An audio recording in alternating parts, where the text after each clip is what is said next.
अच्छा जी, आज हमने स्टार्ट करना है सल्फ्यूरिक एसिड। ये बहुत इंपॉर्टेंट केमिकल है, ठीक है? अगर किसी कंट्री की इंडस्ट्रियल का देखना है कि इंडस्ट्रीज़ कितनी प्रोग्रेस कर रही हैं, तो उनका ये देखा जाता है कि सल्फ्यूरिक एसिड वो कितना प्रोड्यूस कर रहा है। कोई कंट्री के अंदर सल्फ्यूरिक एसिड की क्या मैन्युफैक्चरिंग रेट है, ठीक है? उससे आपके किसी भी इन कंट्री का इंडस्ट्री का पता चलता है कि उसकी इंडस्ट्रीज़ कितनी आगे हैं या पीछे हैं, ठीक है? कितनी डेवलपमेंट हो चुकी है उस कंट्री के अंदर इंडस्ट्रियल रेट। ठीक है, तो वो देखा जाता है सल्फ्यूरिक एसिड इसलिए बहुत ही इंपॉर्टेंट आपका एक केमिकल है, ठीक है? इसको किंग ऑफ केमिकल्स भी कहा जाता है। और sulphuric acid was first prepared by the Muslim scientist Jabir bin Hayan in 8th century, ठीक है? 8th सेंचुरी के अंदर जाबिर बिन हयान, ठीक है, ये मुस्लिम साइंटिस्ट हैं, उन्होंने इसको मैन्युफैक्चर किया था, प्रिपेयर किया था, ठीक है? इसी वजह से जाबिर बिन हयान को फादर ऑफ मॉडर्न केमिस्ट्री भी कहा जाता है, ठीक है? 8th सेंचुरी के अंदर उन्होंने प्रिपेयर कर लिया। उसके बाद यूरोप में 14th और 15th सेंचुरी, यानी कि उसके काफ़ी टाइम बाद 8th सेंचुरी में हो चुका है प्रिपेयर, लेकिन 14th और 15th सेंचुरी के अंदर कमर्शियल लेवल पे यानी इंडस्ट्रीज़ के अंदर जो था अवेयरनेस आ गई, ठीक है? और उसकी प्रॉपर्टीज़ और यूजेस की बेसिस के ऊपर कमर्शियली प्रिपेयर किया गया सल्फ्यूरिक एसिड को यूरोप में, ठीक है? इसको कहा जाता है ऑयल ऑफ विट्रियोल, ठीक है? ऑयल ऑफ विट्रियोल कहने की रीज़न ये है क्योंकि जो सल्फ्यूरिक एसिड है वो बेसिकली आपका ऑयली सा है, ठीक है? ऑयली इसकी नेचर है, ठीक? इस वजह से इसको कहा जाता है ऑयली लिक्विड है, ठीक है? इस वजह से इसको कहा जाता है ऑयल ऑफ विट्रियोल, ठीक है? अच्छा, ये नेचर के अंदर एग्जिस्ट नहीं करता। जैसे अभी तक हम जितने भी एलिमेंट्स पढ़ते आ रहे हैं, हम कहते हैं जो उसके मिनरल्स हैं, ये वो सल्फ्यूरिक एसिड जो है नेचर के अंदर एग्जिस्ट नहीं करता। बहुत स्मॉल क्वांटिटी जो है वाटर के कुछ स्प्रिंग्स और रिवर्स, स्प्रिंग्स यानी जो चश्मे हैं या रिवर्स, उसके अंदर वाटर के उसमें स्मॉल क्वांटिटी सल्फ्यूरिक एसिड की प्रेजेंट है, ठीक है? इसलिए हमें मैन्युफैक्चर ही करना पड़ता है सल्फ्यूरिक एसिड्स को इंडस्ट्रियली, ठीक? इसका बहुत इंपॉर्टेंट ये लॉन्ग क्वेश्चन है, ठीक है, कि हाउ टू प्रिपेयर या how to manufacture sulphuric acid. तो सल्फ्यूरिक एसिड प्रिपेयर करने का ये है कॉन्टैक्ट प्रोसेस, ठीक है? कॉन्टैक्ट प्रोसेस कभी कॉन्टैक्ट प्रोसेस के नेम से आ जाता है, कभी के how to manufacture sulphuric acid, ठीक? अच्छा जी, कॉन्टैक्ट प्रोसेस ये डेवलप किया था निश ने, ठीक है? निश इन जर्मनी, ठीक है? साइंटिस्ट का नेम है निश। अच्छा जी, इन्होंने प्रिपेयर किया था और ये किस तरह से बेसिकली सल्फ्यूरिक एसिड को प्रिपेयर करना है, इसका जर्नल बेसिक ये था कि आपने कैटालिटिक कॉम्बिनेशन करवाना है, यानी कैटलिस्ट की प्रेजेंस में आप सल्फर और ऑक्सीजन को, ठीक है, इनके कॉम्बिनेशन से सल्फर डाइऑक्साइड बनेगा। फिर सल्फर डाइऑक्साइड को फिर आप इसको सल्फर ट्राइऑक्साइड में कन्वर्ट करते हो, फिर सल्फर ट्राइऑक्साइड को वाटर के अंदर मिक्स करके तो आपके पास सल्फ्यूरिक एसिड आ जाता है, ठीक है? ये इसका बेसिक है। इसका प्रिंसिपल अब थोड़ा सा डिटेल से देख लेते हैं। प्रिंसिपल यानी कि हमने स्टेप वाइज ये काम करना है, ठीक है?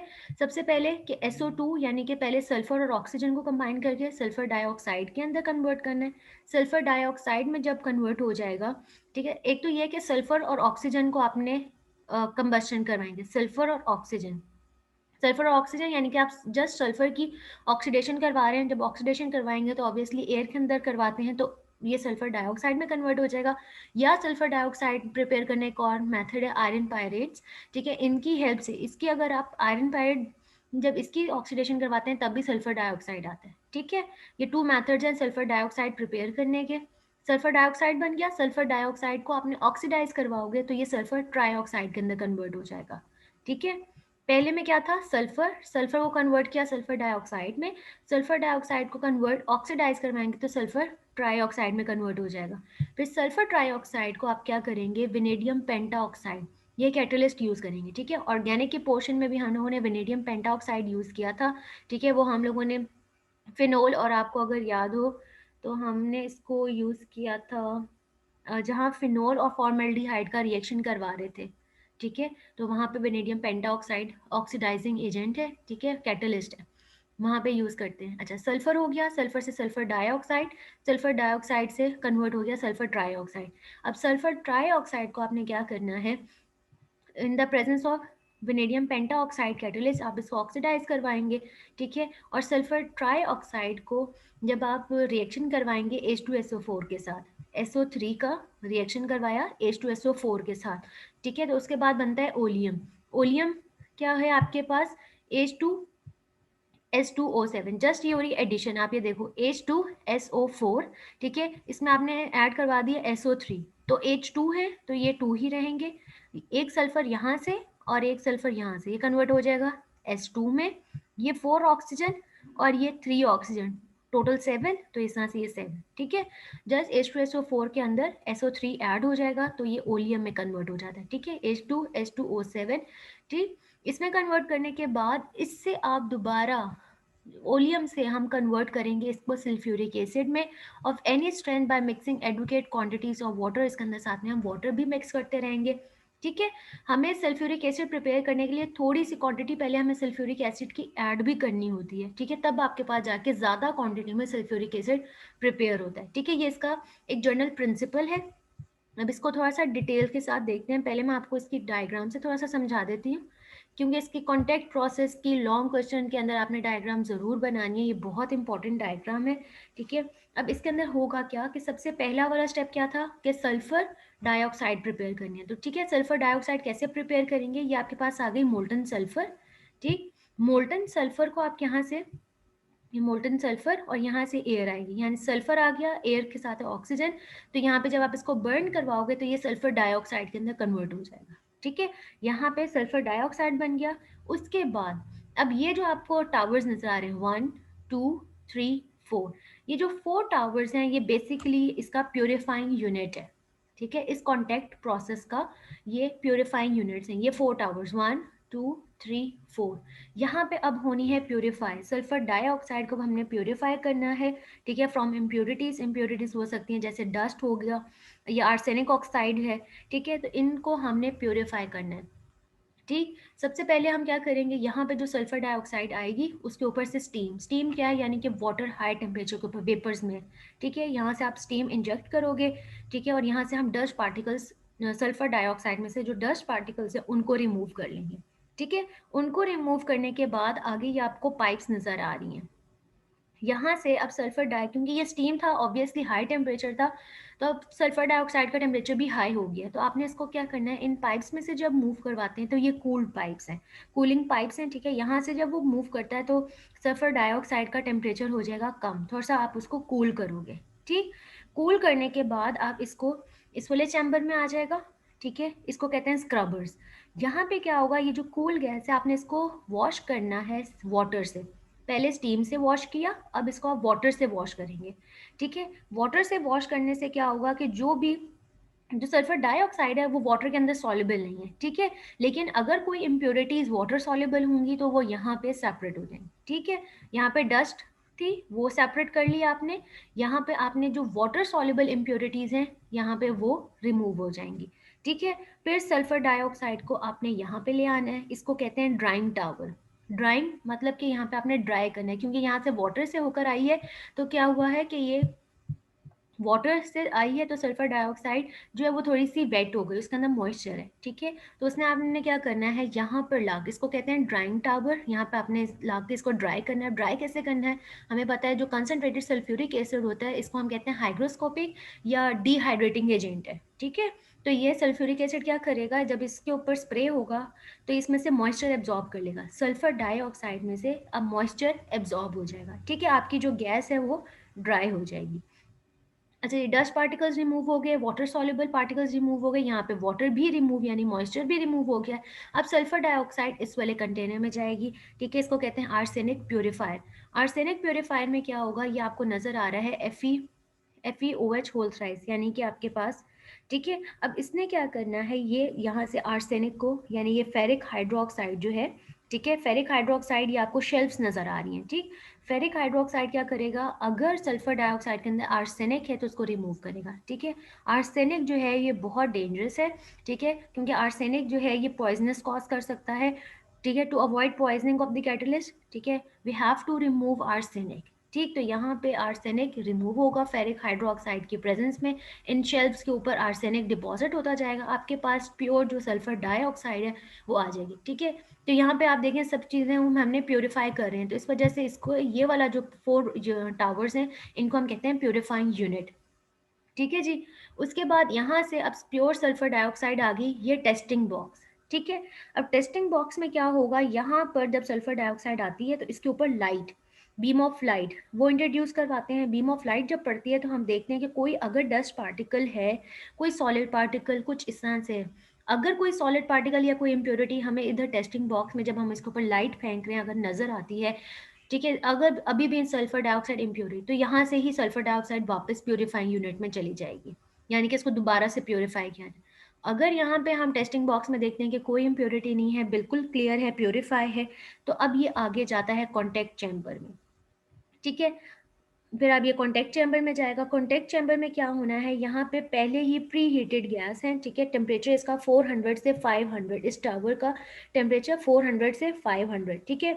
ये वर्टिकल आयरन के कॉलम्स हैं, ठीक, इनके अंदर जो है कैटलिस्ट जो है वेनेडियम पेंटा ऑक्साइड वो पैक किया हुआ है, ठीक है। इन आयरन की कॉलम्स के अंदर वेनेडियम पेंटा ऑक्साइड जो कैटलिस्ट है वो है, ठीक है। यहाँ पे अब सल्फर डाइऑक्साइड जो है वो सल्फर ट्राई ऑक्साइड के अंदर कन्वर्ट हो जाएगी कॉन्टैक्ट चैम्बर में, सल्फर डाइऑक्साइड से सल्फर ट्राइऑक्साइड में, और यहाँ पे हीट बहुत इवॉल्व होती है, यानी एक्सोथर्मिक रिएक्शन है, ठीक है। अब जो हीट इवॉल्व हो रही है, प्रोड्यूस हो रही है, मैंने आपको बताया कि ये प्री हीटेड चैम्बर था, यहाँ पे टेम्परेचर 400 से 5, एक दफ़ा बस आपने इसको टेम्परेचर दे देना है 400 से 500, उसके बाद क्या होगा, जब यहाँ पे रिएक्शन स्टार्ट हो जाएगा तो वो खुद भी एनर्जी रिलीज करेगा, फिर वही वाली एनर्जी इनफ होगी, आपको दोबारा इसको और हीट देने की चैम्बर को ज़रूरत नहीं है, ठीक है। जब यहाँ पे रिएक्शन स्टार्ट हो गया है तो हीट रिलीज होती जाएगी, वही इनफ है, ठीक है। अच्छा जी, अब यहाँ तक ये सल्फर ट्राइऑक्साइड कॉन्टैक्ट चैम्बर में सल्फर ट्राइऑक्साइड के अंदर कन्वर्ट हो गया है, ठीक है। फिर आगे आ जाता है एब्जॉर्प्शन टावर, ठीक। एब्जॉर्प्शन टावर में क्या होगा कि जो सल्फ्यूरिक सल्फर ट्राइऑक्साइड यहाँ से बना है, सल्फर ट्राइऑक्साइड जाएगा और यहाँ पे 98% सल्फ्यूरिक एसिड के साथ जो है वो डिजॉल्व हो जाएगा, ठीक। 98, अभी ये क्या है, 98% सल्फ्यूरिक एसिड, ठीक। जब सल्फर ट्राइऑक्साइड और सल्फ्यूरिक एसिड आपस में कंबाइन होंगे तो ये कन्वर्ट हो जाएंगे pyrosulphuric acid. Pyrosulphuric acid basically वही ओलियम जो मैंने आपको बताया था H2S2O7, ठीक है। तो यहाँ एब्जॉर्प्शन टावर के अंदर ओलियम बन जाएगा। फिर उसके बाद यहाँ पे आप इसको डाइल्यूट करते हैं वाटर के साथ। ओलियम को जब आप वाटर के साथ डाइल्यूट करेंगे तो आपके पास 98% सल्फ्यूरिक एसिड से 100% सल्फ्यूरिक एसिड यहाँ एब्जॉर्प्शन टावर के अंदर मिलता है, ठीक है। तो ये इसका कॉन्टैक्ट प्रोसेस है, ठीक। ये मैंने आपको एक जर्नल बता दिया है। अब इसकी हम लोग यहाँ से देख लेते हैं कि ये रिएक्शंस क्या क्या हो रहे हैं, ठीक है। वैसे मैं आपको एक दफ़ा डिटेल से प्रिंसिपल, अभी हम नेक्स्ट प्रिंसिपल जस्ट इसकी एक समरी थी कि क्या हो रहा है, ठीक है। अब वही सल्फर बर्नर्स, जो पहला स्टेप क्या था, सल्फर बर्नर, यानी जो आपको पहला नजर आ रहा था उसमें क्या था, सल्फर या आयरन पायराइड्स, ये क्या होते हैं, FeS2, ठीक है। इनकी जब भी आप ऑक्सीडेशन करवाओगे, कंबस्टन बर्न कर रहे हैं, तो क्या होगा, सल्फर डाइऑक्साइड इस तरह से प्रिपेयर कर सकते हैं, या अगर आयरन पायराइड्स यूज़ कर रहे हैं तब भी आपके पास सल्फर डाइऑक्साइड, ठीक। सल्फर डाइऑक्साइड के बाद सेकेंड कौन सा काम था, प्योरीफाइंग यूनिट। तो ये सारा जो है ये प्योरीफाइंग यूनिट है। प्योरीफाइंग यूनिट के अंदर हमें सल्फर डाइऑक्साइड को, इम्प्योरिटीज़ को रिमूव करना है। डस्ट हो सकती है, आर्सेनिक ऑक्साइड हो सकती है, ठीक है। आर्सेनिक ऑक्साइड को रिमूव, इन सबको रिमूव करने की क्यों ज़रूरत है, अदरवाइज क्या करेंगे, पॉइजनिंग ऑफ कैटल, जो वेनेडियम पेंटा ऑक्साइड हमने यूज़ करना है उसको ख़राब करेंगे, ठीक है। तो डस्ट रिमूवर में क्या है, सबसे पहले स्टेप में क्या था, हमने स्टीम इंजेक्ट की थी टू रिमूव डस्ट पार्टिकल्स, ठीक है। सेकेंड के अंदर हमने कूलिंग पाइप से इसको मूव करवाया था, ठीक। तो अब उसका टेम्परेचर थोड़ा लो कर दिया। फिर स्क्रबर्स के अंदर हमने क्या किया था, स्प्रे किया था वाटर। वाटर स्प्रे करने से सल्फर डाइऑक्साइड जो है वो वाटर सॉल्युबल नहीं है, लेकिन जो वाटर सॉल्युबल इम्प्योरिटीज़ हैं वो इसके अंदर रिमूव हो जाएंगी। उसके बाद था ड्राइंग टावर, क्योंकि वाटर से वो थोड़ी सी वेट हो गई थी, तो आपने मॉइस्चर रिमूव करना है। तो उसके लिए हम क्या करेंगे, कंसनट्रेटेड सल्फ्यूरिक एसिड वो हमने स्प्रे किया था ड्राइंग टावर में, तो हमारी गैस हो गई ड्राई। उसके बाद आर्सेनिक प्योरीफायर के अंदर हमने फेरिक हाइड्रोक्साइड वो यूज़ किया था, ठीक है। शेल्फ्स बनी हुई थी और वहाँ से आपने आर्सेनिक को रिमूव करवाया था फेरिक हाइड्रोक्साइड की प्रेजेंस में। फिर आ गया था टेस्टिंग बॉक्स। टेस्टिंग बॉक्स के अंदर हमने box of beam of light थी, ठीक है, इस introduce which indicates the presence और एब्सेंस ऑफ सॉलिड पार्टिकल्स, ठीक। अगर कोई सॉलिड पार्टिकल्स हैं तो इसका मतलब है आपने इसको back or send back for further purification, आप इसको और प्योरीफाई करेंगे। जब हो जाएगा कि ये गैस अब प्योरीफाई है सल्फर डाइऑक्साइड, तब आप इसको आगे मूव करते हैं कॉन्टैक्ट टावर में। कॉन्टैक्ट टावर में क्या था, प्री हीटेड गैस थी 400 से 500, ठीक है। वर्टिकल आयरन कॉलम्स आपको दिखाएं, उसके अंदर क्या है, vanadium penta oxide. Sulphur dioxide oxidise हो जाएगी सल्फर ट्राइऑक्साइड में, और ये एक्सोथर्मिक रिएक्शन है, -269.3 किलो जॉल पर मोल एनर्जी रिलीज हो रही है। एक दफ़ा बस आपने एनर्जी देनी है, उसके बाद जो है हीट देने की ज़रूरत नहीं है, क्योंकि वो खुद हीट जो एनर्जी रिलीज कर रहा है, फिर आ जा लास्ट टावर जो था एब्जॉर्प्शन यूनिट, यहाँ पे अब सल्फर ट्राइऑक्साइड बन गया। सल्फर ट्राइऑक्साइड का हम रिएक्शन करवाते हैं यहाँ पे। सल्फर ट्राइऑक्साइड का 98% ये सल्फ्यूरिक एसिड है, ठीक है। तो ये कन्वर्ट हो जाएगा ओलियम में। ओलियम का सेकेंड नेम क्या है? पायरोसल्फ्यूरिक एसिड, ठीक है। ओलियम, ओलियम के हम इसको डाइल्यूट करेंगे वाटर के साथ, तो ये कन्वर्ट हो जाएगा सल्फ्यूरिक एसिड, और ये अब आपके पास 100% प्योर सल्फ्यूरिक एसिड आ जाएगा, ठीक है जी। ये सल्फ्यूरिक एसिड की हो गई है कंस्ट्रक्शन। कॉन्टैक्ट प्रोसेस बहुत इंपॉर्टेंट लॉन्ग क्वेश्चन इस चैप्टर का। इंपॉर्टेंट जो लॉन्ग क्वेश्चन है, एक वो नाइट्रिक एसिड, ठीक है, और एक ये कॉन्टैक्ट। और अगर इन दोनों से भी इंपॉर्टेंट, मतलब दोनों में इंपॉर्टेंट पूछा जाए तो वो आपका कॉन्टैक्ट प्रोसेस, ठीक है, ये बहुत इंपॉर्टेंट है। डायग्राम आपने ज़रूर बनानी है अगर इसका ये लॉन्ग क्वेश्चन आता है, ठीक है। फिर उसके बाद प्रॉपर्टीज हैं, फिजिकल प्रॉपर्टीज सल्फ्यूरिक एसिड की। तो pure sulphuric acid is a colourless oily liquid without odour. इसकी स्मेल नहीं है, लेकिन ये कलरलेस ऑयली लिक्विड है, इसी वजह से इसको ऑयल ऑफ विट्रियोल भी कहा जाता है, क्योंकि ये ऑयली लिक्विड है, ठीक है। इसकी जो स्पेसिफिक ग्रेविटी है 1.834 है 18 डिग्री सेल्सियस पे। आप लोगों को पहले ही बताया था स्पेसिफिक ग्रेविटी क्या होती है, जब बेसिकली जब डेंसिटीज किसी के साथ कंपेयर की जाती हैं, ठीक है, तो उसको हम कहते हैं स्पेसिफिक ग्रेविटी। और ये फ्रीज होता है, यानी इसका फ्रीजिंग पॉइंट 10.5 है, ठीक है, यानी आइस से पहले सल्फ्यूरिक एसिड फ्रीज हो जाता है। और इसका बॉइलिंग पॉइंट 338 हाई है बॉइलिंग पॉइंट, ठीक है। It dissolves in water. Sulphuric acid जो है वो वाटर के अंदर डिजॉल्व हो जाता है, लेकिन सल्फर डाइऑक्साइड जो है वो वाटर के अंदर डिजॉल्व नहीं होती, ठीक है। ये वाटर के अंदर डिजॉल्व होता है और लिबरेटिंग अलॉट ऑफ हीट, यानी कि एक्सोथर्मिक रिएक्शन है, बहुत एनर्जी रिलीज होती है। इसलिए जब भी आप अगर वाटर, यानी अगर आप सोल्यूशन बना रहे हैं वाटर और सल्फ्यूरिक एसिड का, तो हमेशा पहले वाटर लेंगे आप बीकर के अंदर, उसके अंदर आप सल्फ्यूरिक एसिड डालेंगे, और वो भी आहिस्ता आहिस्ता, ठीक है, थिन स्ट्रीम, एकदम ज़्यादा सारा नहीं डाल देना, क्योंकि फॉरन कांटेक्ट वाटर और सल्फ्यूरिक एसिड का कांटेक्ट होगा और एकदम स्प्लैशिंग, यानी वो छींटे मारेगा और हीट एनर्जी रिलीज होगी, ठीक है। और सल्फ्यूरिक एसिड जो है वो आपका स्ट्रॉन्ग एसिड है, ठीक है। तो हमेशा जब भी अगर वाटर और सल्फ्यूरिक एसिड का आपने मतलब इसको डाइल्यूट करने के लिए वाटर ऐड करना है, तो आपने हमेशा पहले बीकर में वाटर लेना है, उसके अंदर सल्फ्यूरिक एसिड डालना है। कभी भी सल्फ्यूरिक एसिड के अंदर वाटर नहीं डालना, क्योंकि सल्फ्यूरिक एसिड के अंदर वाटर डालने का मतलब ये है कि आपने सल्फ्यूरिक एसिड ज़्यादा लिया हुआ है, उसके अंदर आपने वाटर डाला है, ठीक है। तो इसलिए कभी ऐसे नहीं करना, हमेशा sulphuric acid should always be poured in water. Water के अंदर सल्फ्यूरिक एसिड डालना है, सल्फ्यूरिक एसिड के अंदर वाटर आपने नहीं डालना, क्योंकि जैसे ही डालते हैं तो heat energy which raises the temperature of the mixture of 120, एकदम 120 पे चला जाता है, ठीक है। वाटर के अंदर सल्फ्यूरिक एसिड डालें 120 का मतलब क्या है कि वाटर फॉरन स्टीम में कन्वर्ट हो जाता है, क्योंकि वाटर तो 100 पे बॉयल हो गया, तो ये तो 120 टेम्परेचर चला गया है, ठीक है। तो वो आपका एकदम जो है स्प्लैशिंग होगी, छींटे मारेगा, ठीक। इसलिए ये एक ध्यान करना है हमेशा लैब में जब भी सल्फ्यूरिक एसिड के साथ डील कर रहे हो, ठीक। अच्छा जी, pure acid is a non conductor. Non conductor reason ये है कि इसके अंदर कोई आयंस नहीं होते, अगर ये प्योर फॉर्म में है, ठीक है। आयंस की फॉर्म में ये नहीं होगा, मतलब केटाइन एनाइन के साथ बॉन्ड बनाया होता है, ठीक है। लेकिन जब आप इसके अंदर एडिशन ऑफ लिटिल वाटर, थोड़ा सा भी वाटर डालते हैं, तो ये आयनाइज हो जाता है, ठीक है। तो फिर वो आयनाइज जब होता है तब वो गुड कंडक्टर होता है, ठीक है। अगर प्योर एसिड है तो वो बैड कंडक्टर है ऑफ इलेक्ट्रिसिटी, लेकिन अगर आप इसमें थोड़ा वाटर डालते हैं तो ये आयनाइज हो जाता है, तब ये गुड कंडक्टर है, ठीक है।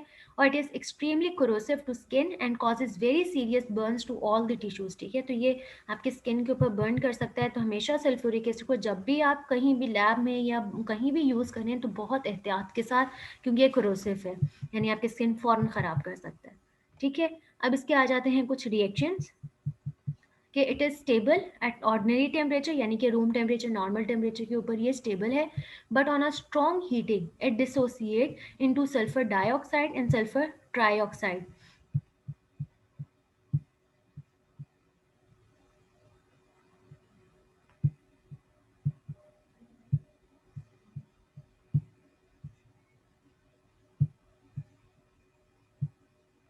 अच्छा जी, यहाँ पे है कि जैसे अभी हमने किया, हमने सल्फर ट्राइऑक्साइड और पहले सल्फ्यूरिक एसिड में कन्वर्ट किया था, ठीक है। तो अब सल्फ्यूरिक एसिड को अगर आप ज़्यादा हीट करते हैं तो ये डिसोसिएट हो जाता है सल्फर ट्राइऑक्साइड और वाटर में, ठीक। उसके बाद है जी इसकी इम्पॉर्टेंट कि ये स्ट्रॉन्ग एसिड है। स्ट्रॉन्ग एसिड किस, हाँ कोई भी एसिड आप उसको स्ट्रॉन्ग एसिड कहते हैं, एक तो आपको पीएच स्केल से पता चल जाता है उसकी वैल्यू अगर लेस देन 7 होती है और जितनी कम होगी नियर टू 1 होती है उतना स्ट्रॉन्ग एसिड है, ठीक है। और स्ट्रॉन्ग एसिड आपको पीएच के अलावा, पीएच स्केल के अलावा आप कैसे किसी एसिड को स्ट्रॉन्ग कह सकते हैं, जितना ज़्यादा वो अपना इजीली प्रोटॉन डोनर हो। एसिड क्या होता है? Proton donor. जितने वो इजीली अपना प्रोटॉन दे देगा, हाइड्रोजन जितना इजीली देता है उतना स्ट्रॉन्ग एसिड है। और जितने ज्यादा नंबर ऑफ प्रोटॉन, ठीक है। तो अब सल्फ्यूरिक एसिड में कितने प्रोटॉन है? 2। तो ये सल्फ्यूरिक एसिड अपने 2 के 2 जब वाटर के साथ आयनाइज होता है तो ये अपने 2 के 2 हाइड्रोजन जो है वो रिलीज कर देता है, रिमूव कर लेता है, ठीक है। इस वजह से ये स्ट्रॉन्ग एसिड है, ठीक है।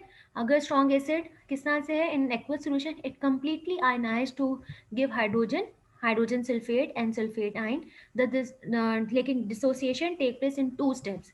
कौन से? पहले सल्फ्यूरिक एसिड वाटर में, ठीक है, तो हाइड्रोनियम आयन यानी कि इसने अपना एक हाइड्रोजन दिया तो ये हाइड्रोनियम आयन में कन्वर्ट हुआ और खुद किस में कन्वर्ट हो गया? हाइड्रोजन सल्फेट में। फिर हाइड्रोजन सल्फेट अभी भी ये क्योंकि वाटर के अंदर ही है तो वाटर के साथ दूसरे स्टेप में रिएक्शन करेगा तो ये सल्फेट और अपना एक और हाइड्रोजन भी इसको दे दिया तो ये हाइड्रोनियम में कन्वर्ट हो गया और खुद ये सल्फेट में कन्वर्ट हो गया, ठीक है। तो इस वजह से स्ट्रॉन्ग एसिड है कि ये इजीली अपना प्रोटॉन डोनर है और ये 2 बाय डोनर है, ठीक है, कि अपने 2 प्रोटॉन जो है वो डोनेट करता है, ठीक है जी। बस हम इसको आज यहीं तक रखते हैं, बाकी रिएक्शन इसके जो है हम कल पढ़ेंगे, ठीक है जी। अब आप लोगों के हम क्वेश्चन